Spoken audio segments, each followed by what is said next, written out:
ایک مجھ سے ایک دوست نے سوال پوچھا 4-5 دنوں کے. کچھ سوال ایسے ہوتے ہیں جو بندے کو چوراہے پہ لا کے کھڑا کر دیتے ہیں, زندگی میں نہ بھولنے والے سوالات ہوتے ہیں. ایک شخص نے سوال پوچھا, کہنے لگا اوکاڑ دینی اور مذہبی گھرانہ ہے, اوکاڑے سے تعلق ہے, میرے ساتھ محبت کا رشتہ ہے. کہنے لگے بیٹی کی شادی کر دی ہے راولپنڈی میں.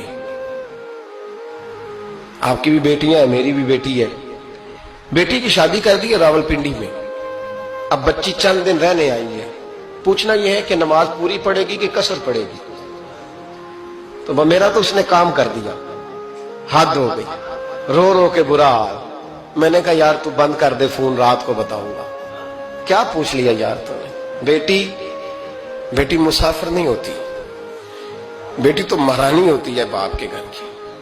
اور بیٹی مطلب کیسے بتاؤں کہ دل کرتا ہے کہ بیٹی وہ صرف ہنسے, وہ روئے کبھی نہ. یہ دعا ہوتی ہے. تو نے اتنا بڑا سوال کیوں کیا؟ بہرحال علماء کو کچھ چیزوں کے جواب دینے پڑتے ہیں. میں نے کہا میں رات کو بتاؤں گا. رات کو پھر فون آیا کہ آپ کو بڑی جلدی جواب دینے کے عادی ہیں تو دیر کیوں کر دی. تو میں نے کہا یار جواب تو میرے پاس تھا لیکن ہمت نہیں تھی ابھی.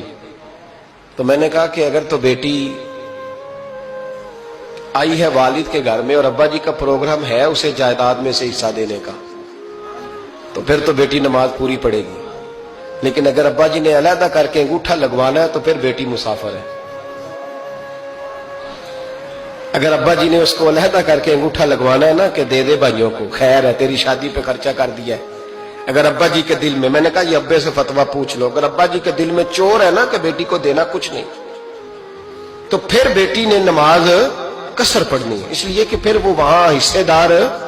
اس کی دلیل حضرت عثمان غنی رضی اللہ تعالیٰ عنہ حج کے لیے تشریف لے گئے تو لوگوں نے حضرت عثمان غنی سے کہا کہ نبی پاک بھی قصر نماز پڑھتے تھے, حضرت عمر بھی حج کے موقع پر قصر پڑھتے, حضرت ابو بکر بھی, آپ کیوں پوری پڑھتے؟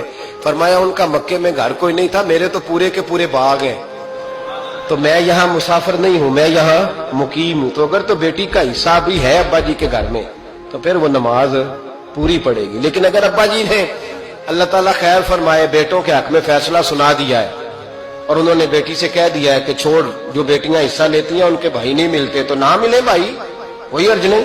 ضروری ہے ظالم بھائیوں سے رابطہ رکھنا جو کھا جائے بہنوں کا حصہ. والد ظالم ہے, ظالم ہے باپ, بیٹے کو حصہ دیتا ہے بیٹی کو نہیں دیتا. اور یہ 1.5 مربے والے جاگیردار کی بات نہیں کر رہا جس کا 4 مرلے کا مکان ہے, اس کی بیٹی کا بھی حصہ بنتا ہے. کیوں کھاتے بیٹیوں کا حصہ؟ ڈر نہیں آتا اللہ تعالیٰ سے؟ کیوں کھاتے لوگ بیٹیوں کا حصہ؟ جب اللہ رسول نے رکھا ہے تو کیوں کھا جاتے؟